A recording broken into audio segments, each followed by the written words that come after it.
Salut à tous, petite actu en ce dimanche 22 mars 2020.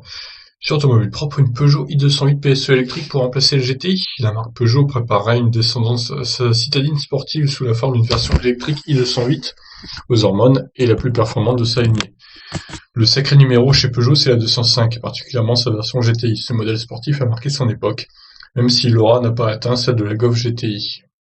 Néanmoins, Peugeot a tenté de raviver la flamme avec sa 208 GTI en 2013, version 100% essence, et malgré ses émissions de CO2 relativement limitées, 125 grammes par kilomètre, elle a disparu mi-2018 et n'a pas survécu à la nouvelle génération, pour le moment. Selon l'Argus, une version sportive de l'actuelle génération est bien dans les starting blocks. Elle portera le nom de Peugeot 208 PSE ou i208 PSE, reprenant le suffixe Peugeot Sport Engineered, inauguré par la 508 PSE. Or, si la berline est hybride rechargeable, la citadine sera 100% électrique.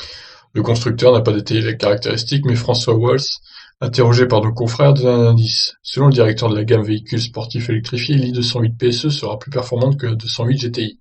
Celle-ci donnant à 0-100 en 6 secondes 5, la puissance sera donc bien supérieure au modèle électrique de base. Avec ses 100 kW, 136 chevaux, l'i208 revendique 8 secondes 1 pour l'exercice d'accélération.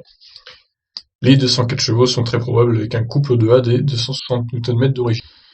Alors, moi je pense qu'elle fera quand même plus de 204 chevaux parce que 204 chevaux, tu fais pas le 0 à 100 en moins de 6 secondes avec ça, hein. Le Kona, je l'ai fait en 7 secondes et quelques. 7 secondes 2, 7 secondes 3. Donc la 208, certes, elle est peut-être moins lourde, mais au final, je pense elle sera plus puissante que 204 chevaux. Je dirais plus dans les 230, 240, moi. On verra bien. Cependant, c'est l'inconnu pour la batterie. L'Argus émet l'hypothèse d'une capacité en hausse, mais selon nous, les 50 kWh devraient être inchangés. L'autonomie baissera ainsi sans surprise par rapport aux 340 km actuels. Ouais, ça c'est clair que oui, ça serait plus autour de 280. Du coup, reste la question du tarif, sachant que la version UP i208 GT coûte déjà 37 150 euros. Espérons que Peugeot ne vienne pas appliquer un tarif trop proche des 40 000 euros hors bonus. La présentation officielle serait également prévue au prochain Mondial de Paris, le Mondial de l'Auto à Paris, fin septembre. Si le coronavirus, évidemment, s'est calmé. Sous réserve, parce que là, tout est un peu entre parenthèses, hein. C'est clair que niveau présentation et tout, c'est compliqué. Bon, bah voilà, hein, qui est prometteur, une petite 208 GTI électrique, ça peut être pas mal. À voir sa puissance, moi je pense qu'elle sera à plus de 204 chevaux. Si vraiment elle est plus puissante que la 208 GTI qui était à 0 à 100 en 6 secondes 5, je dirais 230 minimum.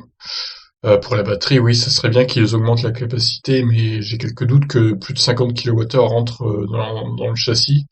Bon, assez possible hein, peut-être, mais avec les évolutions, mais à voir.